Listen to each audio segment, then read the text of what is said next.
नमस्कार विद्यार्थी मित्रांनो, मी मीरा भोपाळे स्वागत करते तुमचं जय हिंद पाठशाला या यूट्यूब चॅनलमध्ये। आपण संपूर्ण महाराष्ट्राचा भूगोल अभ्यासला आहे। आज आपण आता महाराष्ट्राच्या भूगोलाचे प्रश्न पाहणार आहोत। चला तर मग सुरुवात करूया आजच्या व्हिडिओला। आजचा पहिला प्रश्न आहे, महाराष्ट्रातील शिखरांचा उंचीनुसार कोणता उतरता क्रम बरोबर आहे? आता आपल्याला एक ट्रिक माहीत आहे, कसा मी हसतो ते बघा आत्रे। हा एक ट्रिक आहे जिच्यानुसार आपण संपूर्ण MPSC करणारे मुलं हे शिखर पाठ करत असतो। त्याच आधारित हा प्रश्न सुटू शकतो। त्यामुळं आपण पाहूया यामध्ये काय काय पर्याय दिलेत। तर पहिला पर्याय आहे कळसुबाई। हे तर सर्वांनाच माहिती आहे, कारण महाराष्ट्रातील सर्वोच्च शिखर हे कळसुबाई अहमदनगरमधील आहे, हे आपल्याला माहीत आहे। त्याच्यानंतर साल्हेर, हे पण आपल्याला माहिती आहे, ते 2 क्रमांकचं शिखर आहे ते। पण त्यानंतर ह्यांनी दिले महाबळेश्वर, तोरणा, म्हणजे महाबळेश्वर अगोदर आणि तोरणा नंतर असा क्रम असायला पाहिजे। तर असा क्रम पर्याय क्रमांक 4 मध्ये आहे, म्हणून आपल्याला सांगता येईल की पर्याय क्रमांक 4 या प्रश्नाचं उत्तर आहे। आता लागलीच आपण महाराष्ट्रातील शिखरांचा उंचीनुसार उतरत्या क्रमानुसार जिल्हा सहित पाहूया। पहिलं शिखर आहे कळसुबाई, ज्याची उंची आहे 1646, ते कुठल्या जिल्ह्यात आहे तर अहमदनगर। दुसरं शिखर आहे साल्हेर, ज्याची उंची आहे 1567, ते आहे नाशिकमधलं। तिसरं आहे गवळदेवी, जे 1522 त्याची उंची आहे आणि ते अहमदनगर या जिल्ह्यातलंच आहे। त्यानंतर चौथं आहे घनचक्कर, याची उंची 1509 आहे, ते सुद्धा अहमदनगर जिल्ह्यातलंच आहे। पाचवा आहे धोडप, ज्याची उंची 1472 आहे, जे की नाशिक जिल्ह्यातलं आहे। त्यानंतर 6वं आहे तारामती, तारामतीची उंची 1431 आहे, जे परत नगरमधलं आहे। त्यानंतर 7वं आहे महाबळेश्वर, ज्याची उंची 1438 आहे, जे की साताऱ्यातलं आहे। 8वं आहे हरिश्चंद्र, ज्याची उंची आहे 1424, ते पण अहमदनगरमधलंच आहे। त्यानंतर 9वं आहे सप्तशृंगी, ज्याची उंची 1446 आहे, जे नाशिक जिल्ह्यातलं आहे। त्यानंतर 10वं आहे तोरणा, ज्याची उंची 1404 आहे, ते पुण्यातलं आहे। 11वं आहे पुरंदर, आता पुरंदर हे पुण्यातलंच आहे आणि ज्याची उंची 1387 आहे। त्यानंतर 12वं आहे मांगीतुंगी, ज्याची उंची 1331 आहे आणि जे की नाशिकमधलं आहे। 13वं आहे राजगड, राजगड हे याची उंची 1376 आहे, जे की पुण्यातलं आहे। 14वं आहे त्र्यंबकेश्वर, ज्याची उंची 1304, हे नाशिकमधलं आहे। 15वं आहे सिंहगड, सिंहगडाची उंची 1302 आहे, जे की पुण्यातलं आहे। त्यानंतर रतनगड 1297 आहे, अहमदनगरमधलं आहे। आणि त्यानंतर 17वं आहे ब्रह्मगिरी, 1295, नाशिकमधलं आहे।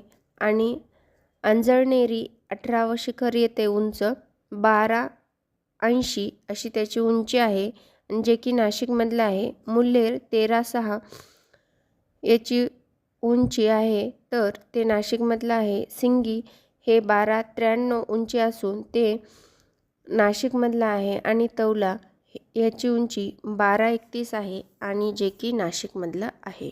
यानंतर ही तर झाली सह्याद्रीतील उंच शिखरे, पण सातपुड्यातले सुद्धा उंच शिखरे आपल्याला विचारले जातात, जसं की अस्तंबा, जिल्हा नंदुरबारमधलं आहे हे सातपुडा पर्वतातली, त्याची उंची आहे 1328। बैराट, जिल्हा अमरावती, हे गाविलगड टेकड्यामध्ये येते, त्याची उंची 1177 एवढी येते। यानंतर प्रश्न क्रमांक 2, महाराष्ट्राचे एकूण भौगोलिक क्षेत्र किती आहे? तर ते आहे 3,07,070 हेक्टर। मैलामध्ये विचारलं तर 1,18,809 चौरस मैल असं आपल्याला सांगता येईल। आणि हे भारताच्या किती टक्के आहे तर 9.36% एवढं हे महाराष्ट्राचं क्षेत्रफळ आहे। म्हणून या प्रश्नाचं उत्तर आहे पर्याय क्रमांक 3। यानंतर प्रश्न क्रमांक 3, जे मी वरच्या प्रश्नात उत्तरं दिले तेच या प्रश्नाचे उत्तर आहेत. महाराष्ट्र राज्याचे भौगोलिक क्षेत्रफळ डॅश डॅश चौकिमी असून त्यांचा विस्तार डॅश डॅश आणि डॅश डॅश पूर्व रेखावृत्तात आहे. आता यामध्ये आपल्याला या प्रश्नामध्ये रेखावृत्तीय विस्तार विचारलेला आहे. तर महाराष्ट्राचा रेखावृत्तीय विस्तार हा 72°36' पूर्व ते 80°54' पूर्व असा आहे. आणि अक्षवृत्तीय विस्तार विचारलं तर 15°08' उत्तर ते 22°01' उत्तर असा अक्षांश आहे. यानंतर प्रश्न क्रमांक 4, महाराष्ट्र राज्याचे भौगोलिक क्षेत्रफळ डॅश डॅश चौकिमी असून भारताच्या डॅश डॅश टक्के क्षेत्र व्यापलेले आहे. म्हणजे आपल्याला या प्रत्येक प्रश्नात 1-2 प्रश्नाचे उत्तरं त्यांनी विचारलेले आहेत. त्यामुळं हे प्रश्न करून जायचे, जेणेकरून तुम्हाला भविष्यात जर असे प्रश्न आले तर कुठलीही अडचण राहणार नाही. महाराष्ट्राचे क्षेत्रफळ किती आहे? 3,07,713 चौकिमी आणि याने महाराष्ट्राने भारताचा किती टक्के क्षेत्रफळाचा भाग व्यापलेला आहे? तर ते आहे 9.36%. म्हणजे या प्रश्नाचं उत्तर आपल्याला देता येईल पर्याय क्रमांक 1. यानंतर प्रश्न क्रमांक 5, महाराष्ट्र राज्याचे क्षेत्रफळ आपल्याला पाठच आहे 3,07,713 चौकिमी, पर्याय क्रमांक 1. 6वा प्रश्न आहे, महाराष्ट्र राज्याचा विस्तार डॅश डॅश पूर्व ते रेखावृत्त ते डॅश डॅश पूर्व रेखावृत्तादरम्यान आहे. मी अगोदरच्याच प्रश्नात तुम्हाला रेखावृत्तीय विस्तार आणि अक्षवृत्तीय विस्तार सांगितलेला आहे. रेखावृत्तीय विस्तार काय आहे? तर 72°36' पूर्व ते 80°54' पूर्व इतका आहे. महाराष्ट्राच्या संदर्भात खालील विधानांवर विचार करा आणि कोणती विधाने बरोबर आहेत ते सांगा. अ आहे, मुंबई उपनगर जिल्हा सर्वात कमी क्षेत्रफळाचा जिल्हा आहे. नाही. मुंबई शहर हा जिल्हा सर्वात कमी क्षेत्रफळाचा जिल्हा आहे. त्यामुळं अ तर डेफिनेट चूक आहे आणि आपल्याला ब विधान बरोबर, कोणतं विधान बरोबर आहे म्हणून विचारले. ब पाहून घेऊया. अहमदनगर सर्वात जास्त क्षेत्रफळाचा जिल्हा आहे. ह्या 2 गोष्टी कन्फर्म करायच्या. एक तर महाराष्ट्राचे क्षेत्रफळ, दुसरं तर रेखावृत्तीय विस्तार, अक्षवृत्तीय विस्तार. त्याचबरोबर महाराष्ट्राचा सगळ्यात मोठा जिल्हा, सगळ्यात छोटा जिल्हा, त्याचबरोबर महाराष्ट्राचा सगळ्यात मोठा विभाग आणि सगळ्यात छोटा विभाग, ह्या सर्व गोष्टी आपल्याला पाठच करून ठेवाव्या लागतात. त्यामुळं या प्रश्नाचं उत्तर आपल्याला सांगता येईल की पर्याय क्रमांक 2 अचूक आणि ब बरोबर. म्हणजे अहमदनगर सर्वात मोठा जिल्हा आहे आणि मुंबई शहर हा सर्वात छोटा जिल्हा आहे. यानंतर प्रश्न क्रमांक 8, परत तोच प्रश्न आहे. महाराष्ट्राच्या रेखावृत्तीय विस्तार डॅश डॅश ते डॅश डॅश आहे. तर 72°06' पूर्व ते 80°09' पूर्व. आता तुम्हाला मिनिटामध्ये कमी जास्त किंवा वेगळ्या पद्धतीने लिहून देतात, ते तेवढं तुम्हाला परीक्षेत डोकं लावून सोडवावं लागतं. 9वा प्रश्न आहे, महाराष्ट्र राज्याची निर्मिती डॅश डॅश रोजी झाली. तर महाराष्ट्र राज्याची निर्मिती कधी झालेली आहे?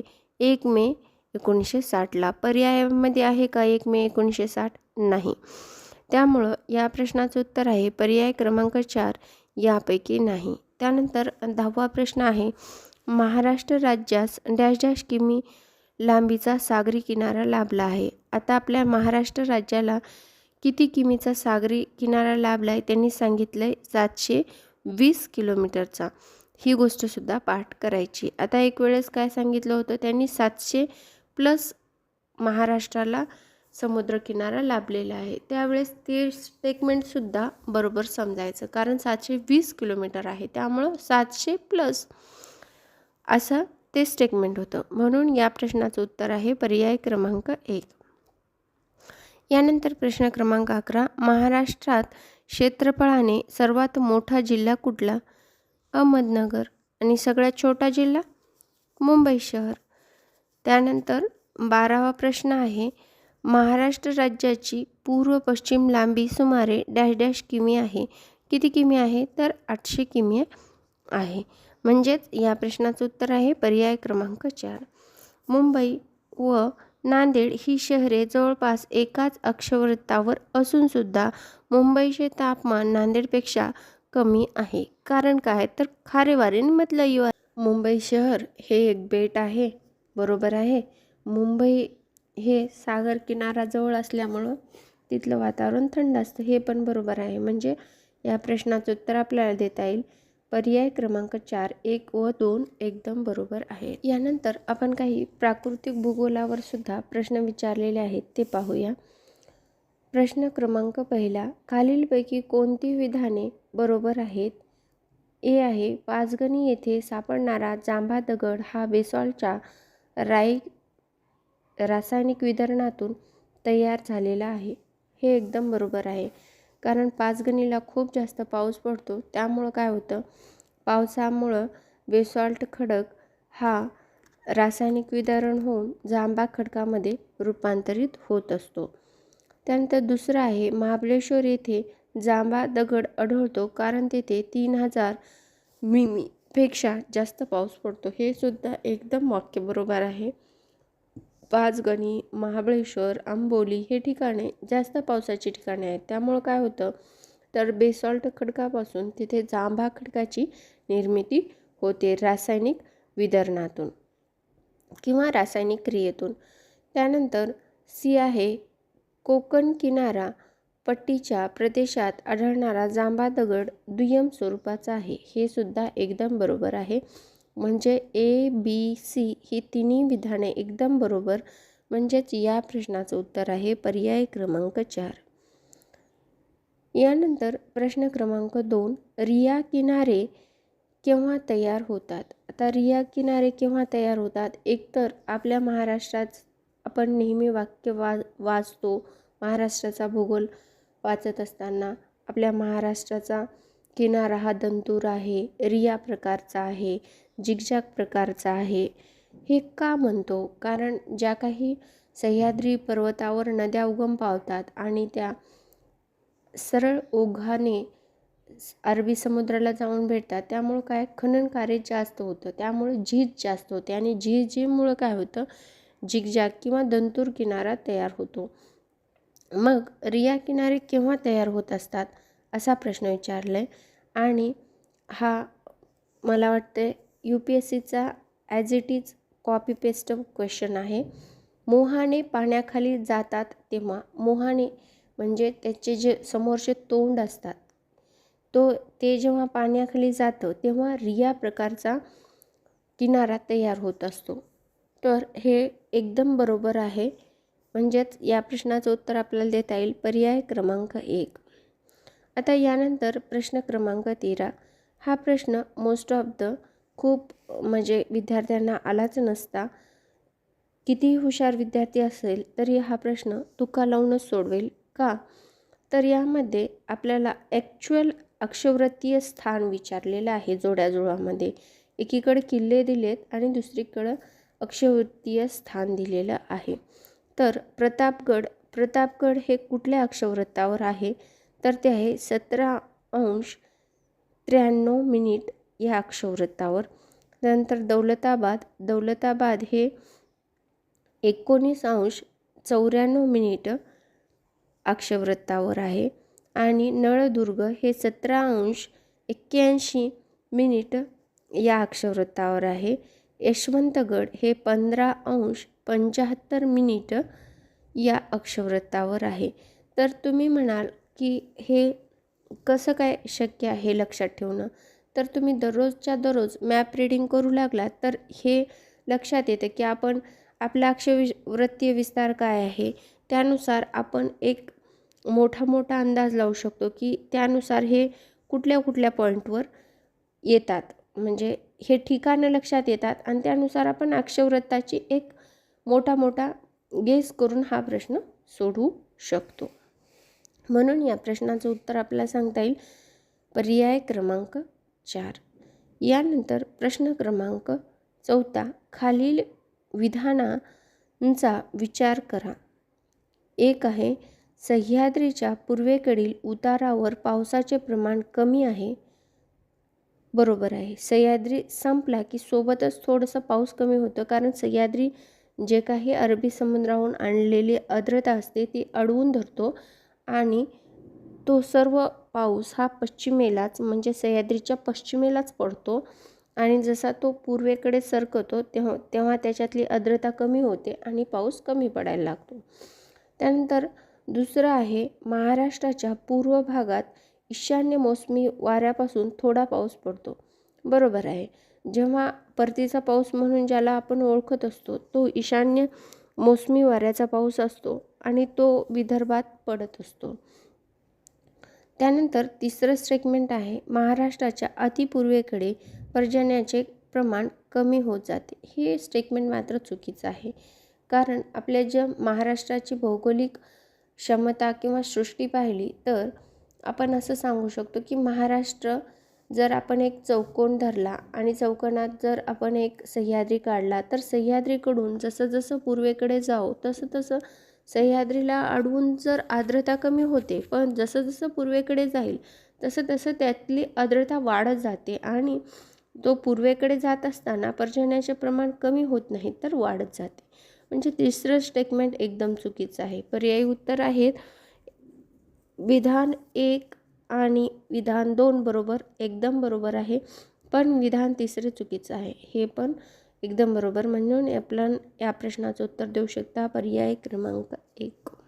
पुढे जाण्याच्या अगोदर एक महत्त्वाची सूचना, आपण सलग पण व्हिडिओ अपलोड करणार आहोत, पण त्या अगोदर 20 ते 25 प्रश्न असे हररोज अपलोड करणार आहोत. तर आत्ता चॅनलला सबस्क्राईब करा आणि जास्तीत जास्त गरजू मेहनती जिद्दी विद्यार्थ्यांपर्यंत हा व्हिडिओ पोहोचवा, जेणेकरून त्यांना सलग जर व्हिडिओ पाहायचा असेल तर ते सलग व्हिडिओ पाहतील, ज्यांना टप्प्याटप्प्याने पाहायचं आहे ते टप्प्याटप्प्याने पाहतील. यानंतरचा प्रश्न आहे खालील विधानांचा विचार करा. आहे सह्याद्री पर्वत व अरबी समुद्र यांच्या दरम्यान असलेला लांबट चिंचोळा सखल भागाला कोकण असे म्हणतात. एकदम बरोबर आहे. आपण नेहमीच महाराष्ट्राच्या केव्हा आपण महाराष्ट्राचा भूगोल अभ्यासतो तेव्हा चिंचोळा पट्टा हा एक शब्द असतो महाराष्ट्राच्या भूगोलामध्ये कोकणासाठी, आणि तोच शब्द येथे यांनी वापरलेला आहे, म्हणजे तर बरोबर आहे. ब आहे महाराष्ट्राच्या पश्चिमेला व अरबी समुद्राला लागून असलेल्या सह्याद्री पर्वताचा प्रस्तरभंग होऊन कोकण किनारपट्टी तयार होते. एकदम बरोबर आहे, कारण प्रस्तरभंगातूनच आपण कोकण किनारपट्टी तयार झालेली आहे. क आहे कोकण किनारपट्टीची दक्षिणोत्तर लांबी ही 700 किमीपेक्षा जास्त आहे. हे पण एकदम बरोबर आहे, कारण 720 किलोमीटर ही कोकण किनारपट्टीची लांबी आहे आणि 700+ असं यांना म्हणायचं आहे, त्यामुळे हे वाक्य पण एकदम बरोबर आहे. कोकणाचे भौगोलिक क्षेत्रफळ हे 30,000 चौरस किमी आहे. हे पण एकदम वाक्य बरोबर आहे, म्हणून आपण या प्रश्नाचं उत्तर असं देऊ शकतो पर्याय क्रमांक 4 वरीलपैकी सर्व बरोबर. यानंतरचा प्रश्न आहे खालीलपैकी महाराष्ट्राच्या कोणत्या जिल्ह्यात गाविलगड टेकड्यांचे स्थान आहे. आता मी सुरुवातीला जेव्हा प्रश्न टेकड्यांचा किंवा शिखरांचा होता त्याच वेळेस मी गाविलगड टेकड्याबद्दल सांगितलं होतं. त्या कुठल्या अमरावती जिल्ह्यात आहेत आणि त्यातलं सगळ्यात मोठं शिखर कुठलं आहे तर ते आहे बैराट, आणि बैराटची उंची किती आहे तर ते आहे 1177. अमरावती जिल्हा, गाविलगड टेकड्या, बैराट टेकडी आणि तिची उंची 1177. ह्या छोट्या छोट्या गोष्टी आहेत, पण ह्या लक्षात ठेवायच्या, जेणेकरून नेक्स्ट वेळेस ज्यावेळेस आपल्याला प्रश्न विचारला जाईल त्यावेळेस यातून उत्तर आपलं कव्हर होईल. आणि या प्रश्नाचं उत्तर आहे पर्याय क्रमांक 4. यानंतर जोड्या जुळवा आहे. जोड्या जुळवा एकीकडे जिल्हे दिलेत आणि दुसरीकडे स्थापना वर्ष दिले. मोस्ट ऑफ द तर आपण हे ट्रिकनुसारच जिल्हे पाहतो, तरी पण आपण एक वेळेस जिल्हे पाहून घेऊ. पालघर जो की सगळ्यात शेवटी जिल्हा निर्माण झाला, हा 36वा जिल्हा आहे. हा 2014 मध्ये निर्माण झाला. त्यानंतर गोंदिया हा 1999 साली तयार झालेला आहे. त्यानंतर नंदुरबार दिला आहे, हा 1998 साली तयार झाला आहे. आणि गडचिरोली हा 10 दिवसाच्या फरकामध्ये 26 ऑगस्ट 1982ला तयार झाला आहे. आणि 1982ला उस्मानाबादपासून लातूर एक जिल्हा तयार झाला आहे, जो की 15 ऑगस्ट 1982ला झाला आहे. त्यानंतर 26 ऑगस्ट 10 दिवसाच्या फरकाने गडचिरोली हा जिल्हा तयार झालेला आहे. तर याच्या जोड्या पाहायचं झालं तर एला 1, बीला 3, सीला 2 आणि डीला 4 म्हटलं तर या प्रश्नाचं उत्तर आपल्याला देता येईल पर्याय क्रमांक 2. आपण पाहून घेऊया. 1 मे 1982ला आपले जेव्हा विभाजन झालं होतं महाराष्ट्राच्या जिल्ह्याचं, तेव्हापासून म्हणजे 1 मे 1981 पासून जिल्ह्याचं विभाजन व्हायला सुरुवात झालं. 81ला 2 जिल्हे निर्माण झाले, जे की रत्नागिरीमधून सिंधुदुर्ग आणि औरंगाबादमधून जालना. हे 81ला म्हणजे सगळ्यात सुरुवातीला तयार झालेले जिल्हे आहेत. त्यानंतर 82ला लगेच 2 जिल्हे निर्माण झाले नवीन, जे की 15 ऑगस्ट 1982ला उस्मानाबादमधून लातूर जिल्हा आणि 26 ऑगस्ट 1982ला चंद्रपूरपासून गडचिरोली हा जिल्हा तयार झालेला आहे. त्यानंतर 1990ला 1 ऑक्टोबर 1990ला बृहन्मुंबईपासून मुंबई शहर व मुंबई उपनगर असे 2 वेगळे जिल्हे निर्माण झाले. आणि त्यानंतर 1 जुलै 1998 रोजी परत 2 जिल्हे निर्माण झाले, अकोल्यापासून वाशिम आणि धुळ्यापासून नंदुरबार.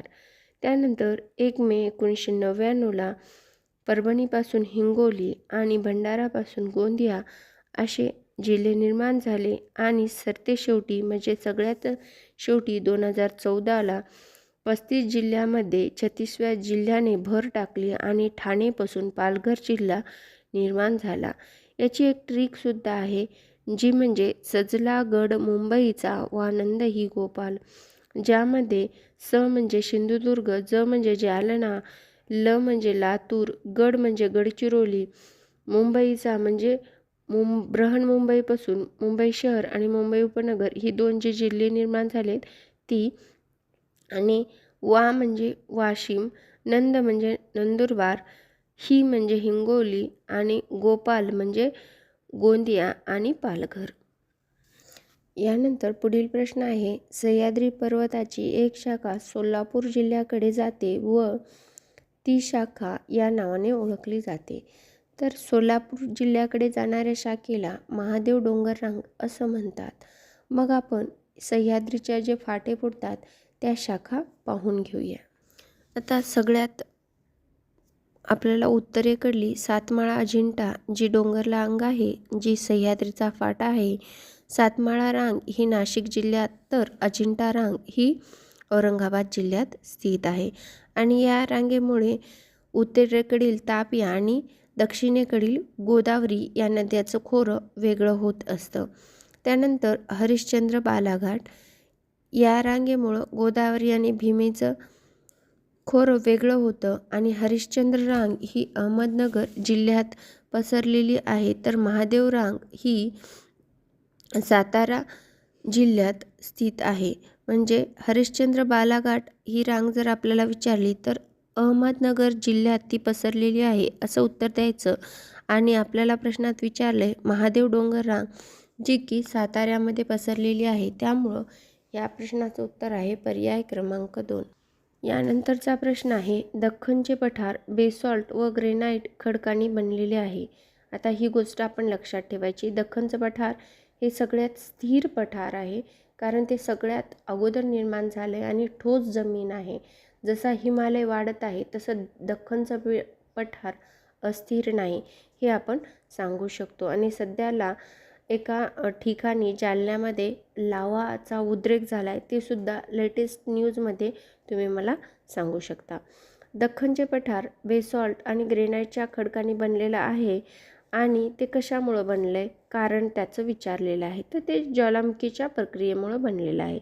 म्हणून या प्रश्नाचं उत्तर आपल्याला सांगता येते ब फक्त, म्हणजेच पर्याय क्रमांक 2. यानंतर प्रश्न क्रमांक 10. खालीलपैकी कोणते बेट नाही? आपल्याला बेट विचारलेलं आहे. अ आहे सालसेत, बरोबर आहे, हे एक बेट आहे. खांदेरी हे पण एक बेट आहे. उंदेरी हे पण एक बेट आहे. सालेर, सालेर हे बेट आहे का? नाही, पर्वत आहे.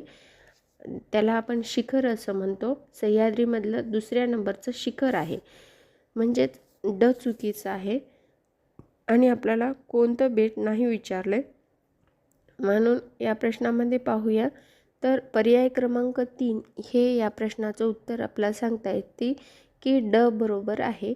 ड बेट नाही, असे सुद्धा घुमून प्रश्न विचारले जातात. यानंतर प्रश्न क्रमांक 11. थंड हवेची ठिकाणे व ते कोणत्या जिल्ह्यात आहेत हे खालील दिले आहे, त्याच्या योग्य जोड्या लावा. आता थंड हवेचे ठिकाण एकीकडं आणि एकीकडं जिल्हा दिलेला आहे. आपल्याला माहीत आहे की सातारा जिल्ह्यात कुठलं आहे, तर महाबळेश्वर हे थंड हवेचे ठिकाण आहे. नंदुरबार जिल्ह्यात तोरणमाळ, पुण्यामध्ये खंडाळा आणि पालघरमध्ये जव्हार हे थंड हवेचं ठिकाण आहे. म्हणजेच या प्रश्नाचं उत्तर आपल्याला देता येईल की अ ला 3, ब ला 4, क ला 2 आणि ड ला 1, म्हणजे पर्याय क्रमांक 4. एकीकडे घाट दिले, दुसरीकडे मार्ग दिलेत. अ आहे अंमळनेरी, ब आहे अंबोली, क आहे खांबाटकी आणि ड आहे हनुमंते. यावर दरवर्षी एकतरी प्रश्न असतो, त्यामुळं सर्व घाट आपण सध्याला पाहून घेऊत आणि त्यानंतर या प्रश्नाचं उत्तर सोडूया. तर पहिले आहे थळघाट, ज्याला आपण कसारा घाट म्हणतो. हा घाट मुंबई नाशिकला जोडतो. त्यानंतर दुसरा आहे माळशेज घाट, जो मुंबई कल्याण आणि ओतूर या शहरांना जोडतो. त्यानंतर बोरघाट पुणे, मुंबई आणि रायगड या दरम्यान आहे. त्यानंतर कुंभार्ली घाट, जो की कराड, चिपळूण, त्याचबरोबर सातारा आणि रत्नागिरी या शहरांना जोडतो. त्यानंतर फोंडा घाट, फोंडा घाट हा कोल्हापूर, पणजी या 2 शहरांना जोडतो. त्यानंतर अंबोली घाट, अंबोली घाट हा सावंतवाडी, बेळगाव या दरम्यान आहे. त्यानंतर दिवा घाट, दिवा घाट बारामती, पुणेमध्ये आहे. त्यानंतर खंबाटकी घाट, खंबाटकी घाट पुणे, सातारामध्ये आहे. आणि हनुमंते घाट हा कोल्हापूर, कुडाळमध्ये आहे. आता त्यापैकी येथे कोणते कुठले घाट विचारले आहेत, तर खंबाटकी घाट पुणे, सातारा, त्यानंतर हनुमंते घाट कोल्हापूर, कुडाळ, अंबोली घाट बेळगाव, सावंतवाडी आणि अंबळनेरी घाट महाबळेश्वर, महाड या ठिकाणी आहेत. तर आपण आता जोड्या लावून घेऊया. अ ला 3, ब ला 4, क ला 1 आणि ड ला 2 असा पर्याय क्रमांक 3 आहे. म्हणजेच या प्रश्नाचं उत्तर आपल्याला सांगता येईल पर्याय क्रमांक 3. यानंतर पुढील प्रश्न आहे खालीलपैकी कोणती जोडी योग्य नाही? पहिला आहे तोरणमाळ अस्तंबा, बरोबर. दुसरा आहे गाविलगड चिखलदरा, बरोबर आहे. तिसरा आहे आंबोली गरमसूर, ही मात्र चुकीचं आहे. गरमसूर टेकड्या ह्या आंबोलीत नाही आहेत. चौथा आहे चिकोली गडचिरोली, ही बरोबर आहे. म्हणजे आपल्याला योग्य जोडी नाही असा प्रश्न विचारल्यामुळं या प्रश्नाचं उत्तर आहे पर्याय क्रमांक 3. यानंतर पुढील प्रश्न आहे महाराष्ट्रातील किती जिल्ह्यांच्या सीमा कर्नाटक राज्याला भिडलेल्या आहेत? तर कर्नाटकाला 7 जिल्ह्यांच्या सीमा भिडलेल्या आहेत. ते कुठले कुठले आहेत? तर पहिले हा मॅप पहा, म्हणजे तुम्हाला लक्षात येईल की कुठल्या राज्याला कुठले कुठले जिल्हे जुडलेले आहेत. तर आपण गुजरातपासून सुरू करूया. गुजरातला 4 जिल्ह्यांची सीमा लागते. ते कुठले आहेत? तर ते आहेत पालघर, नाशिक, धुळे, नंदुरबार.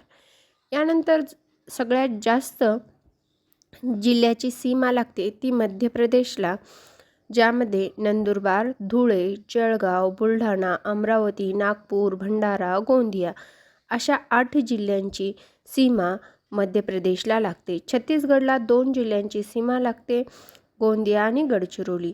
तेलंगणाला परत 4 जिल्ह्यांची सीमा लागते, ते म्हणजे गडचिरोली, चंद्रपूर, यवतमाळ, नांदेड. गुजरातला 4 जिल्ह्यांची सीमा लागते, त्याचबरोबर तेलंगणाला सुद्धा 4 जिल्ह्यांची बाउंड्री लागते. त्यानंतर कर्नाटका, जो की आपल्याला प्रश्नामध्ये विचारला आहे, 7 जिल्ह्यांची बाउंड्री लागते असं मी तुम्हाला उत्तर सांगितलं आहे. त्यानंतर ते कुठले कुठले जिल्हे आहेत, तर आपण नांदेडपासून सुरुवात करू. नांदेड, लातूर, उस्मानाबाद, सोलापूर, सांगली आणि कोल्हापूर. त्याचबरोबर कोल्हापूर झाल्यानंतर सिंधुदुर्गची सुद्धा थोडीशी सीमा कर्नाटकाला लागते. सिंधुदुर्ग थोडा कन्फ्युजन वाटतो, पण ह्या मॅपमध्ये रोज रोज पाहत राहा किंवा आपल्या वहीमध्ये वगैरे नोट्स काढून ठेवा, जेणेकरून तुम्हाला या प्रश्नाचं उत्तर सहज गतीने देता येते. म्हणून आपल्याला या प्रश्नाचं उत्तर असं पर्याय क्रमांक 2 7 आहेत आणि ते कुठले जिल्हे आहेत हे सुद्धा आपण पाहून घेतलेलं आहे. यानंतरचा प्रश्न आहे, माथेरान हे थंड हवेचे ठिकाण कोणत्या जिल्ह्यात स्थित आहे?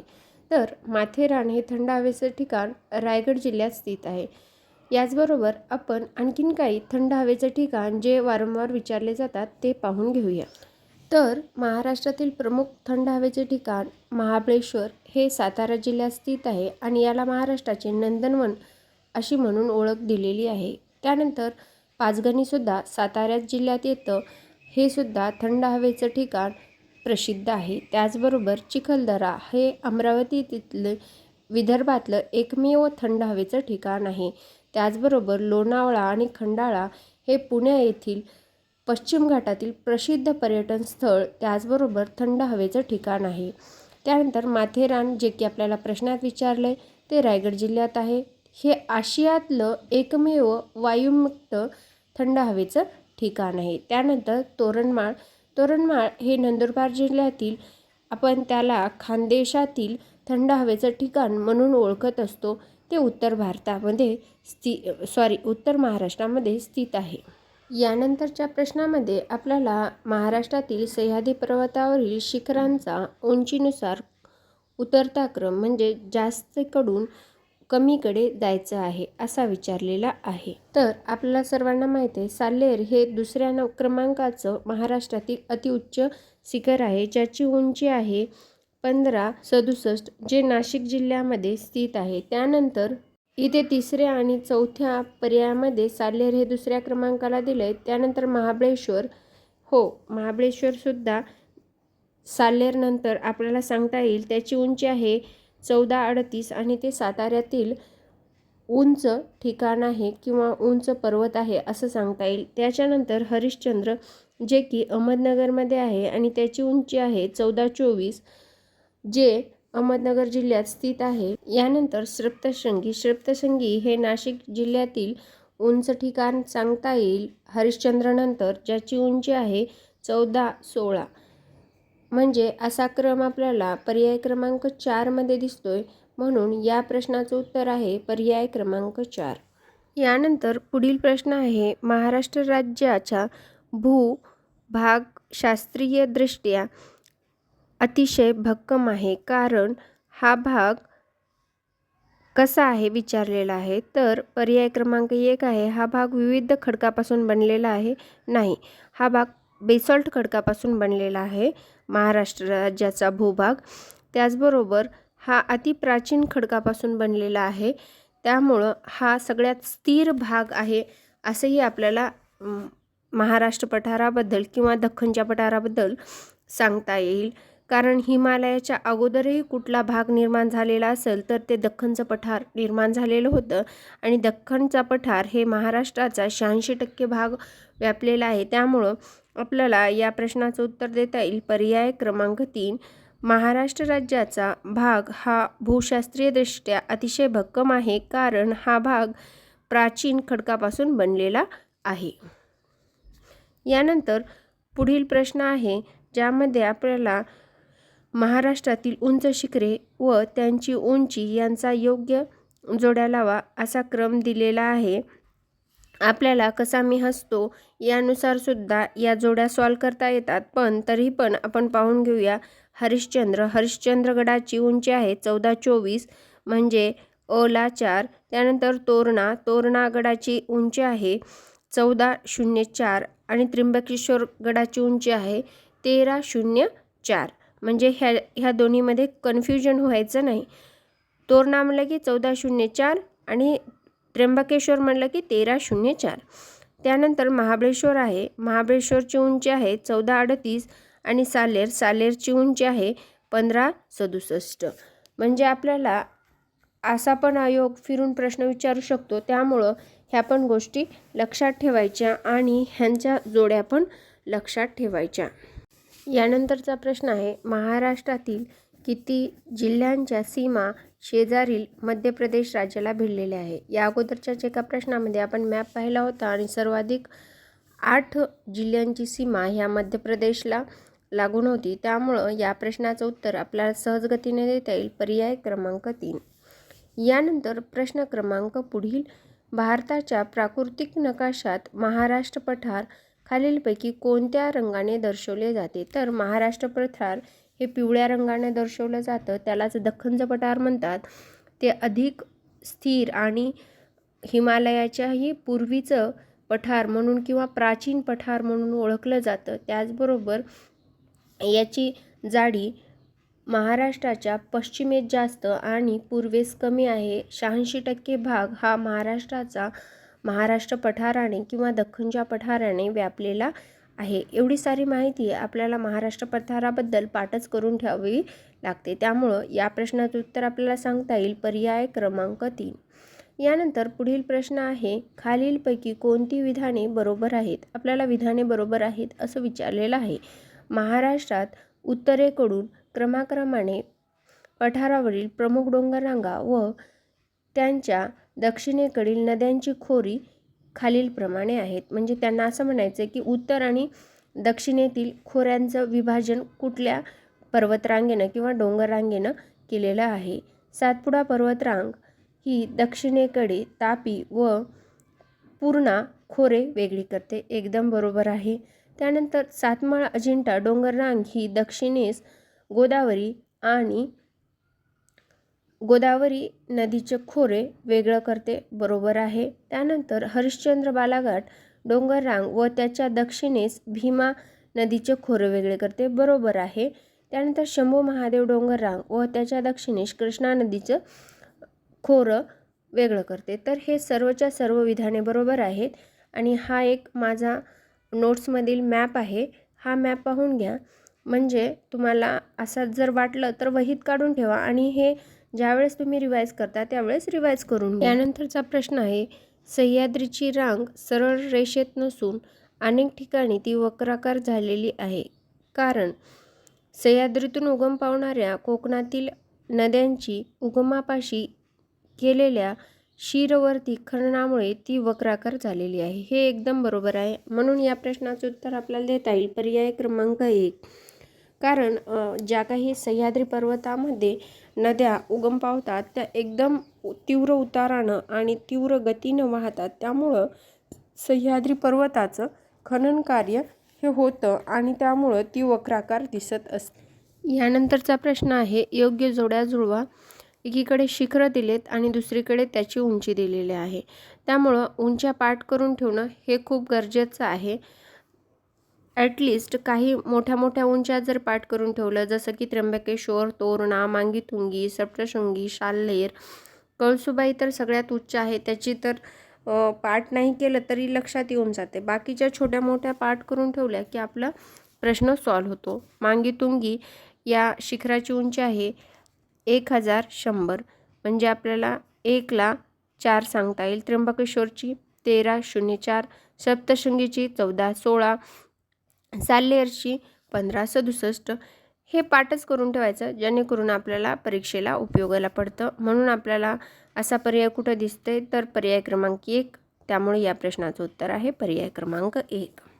यानंतर प्रश्न क्रमांक पुढील, खालीलपैकी कोणता गरम पाण्याचा झरा जळगावमध्ये स्थित नाही? आता जळगावमध्ये चांगदेव, उपनदेव असे जे काही देव असे असतील ते जळगावमध्ये गरम पाण्याचे झरे आहेत. तर साव हा पहिलाच पर्याय दिलाय आणि तो रायगड जिल्ह्यामध्ये स्थित आहे. त्यामुळं या प्रश्नाचं उत्तर आपल्याला देता येईल पर्याय क्रमांक 1. आणि बाकी जळगाव जिल्ह्यातील कुठले कुठले आहेत तर आडवद, चांगदेव, उपनदेव हे काय आहेत तर जळगाव जिल्ह्यातील गरम पाण्याचे झरे आहेत. यानंतर पुढील प्रश्न आहे अरबी समुद्र आणि सह्याद्री पर्वत यांच्या दरम्यान डॅश डॅश प्राकृतिक विभाग आढळतो. आता अरबी समुद्र आणि जो काही सह्याद्री पर्वत आहे त्यात जो चिंचोळा भाग आहे तो कशाचा आहे? कोकण किनारपट्टीचा, बरोबर.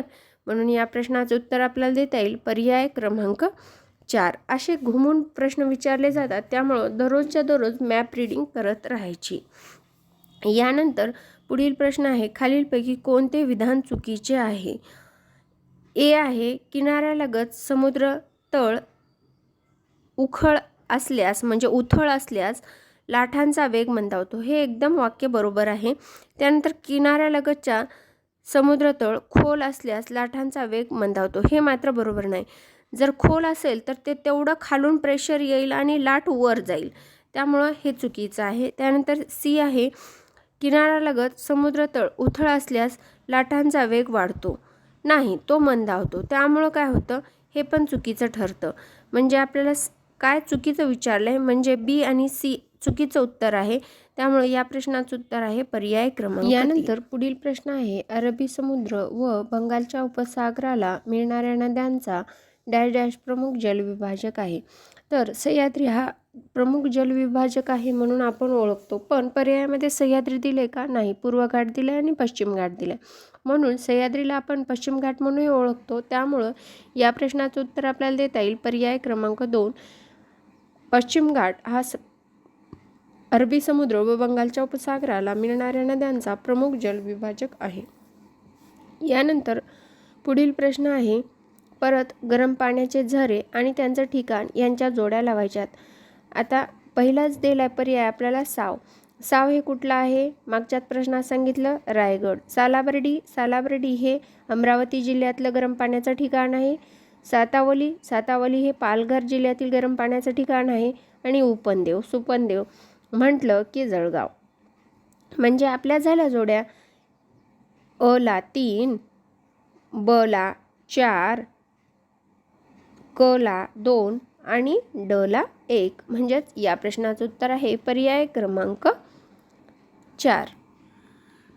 यानंतर पुढील प्रश्न आहे जालना खालील विधाने वाचा. अ आहे जालना जिल्हा हिंगोली जिल्ह्याच्या पूर्वेस आहे. तर जालना जिल्हा हिंगोली जिल्ह्याच्या पूर्वेस आहे का? नाही. आपल्याला पश्चिमेला सांगता येईल जालना जिल्हा हिंगोली जिल्ह्याच्या, बरोबर. त्यामुळे हे विधान चुकीचं आहे. दुसरं आहे धुळे आणि नंदुरबार जिल्ह्यास 2 राज्यांची सीमा लागते. बरोबर आहे.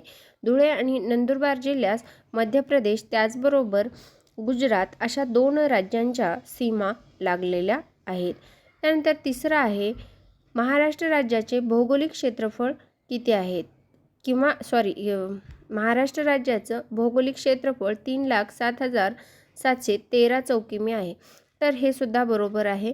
आपल्याला महाराष्ट्र राज्याचं भौगोलिक स्थान त्याचबरोबर त्याने भारताचा किती भाग म्हणजे व्यापलेला आहे, त्याचबरोबर रेखावृत्तीय विस्तार आणि अक्षवृत्तीय विस्तार ह्या गोष्टी, महाराष्ट्राचा समुद्रकिनारा, लांबी, रुंदी, पूर्व पश्चिम, उत्तर दक्षिण या सर्व लांबी एकदम मोपाट असल्या पाहिजे. त्या झोपेतून जरी उठवलं तरी त्या आपल्याला लक्षात आल्या पाहिजे, कारण यावर सुद्धा आयोग वारंवार प्रश्न विचारत असतो. तर मग यामध्ये पर्यायी उत्तर आहेत की फक्त विधान अ बरोबर नाही, एकदम बरोबर आहे. हेच या प्रश्नाचं उत्तर आपल्याला सांगता येईल पर्याय क्रमांक 1. अ हे बरोबर नाही, कारण जालना जिल्हा हा हिंगोली जिल्ह्याच्या पश्चिमेस आहे आणि इथं पूर्वेस दिलेला आहे.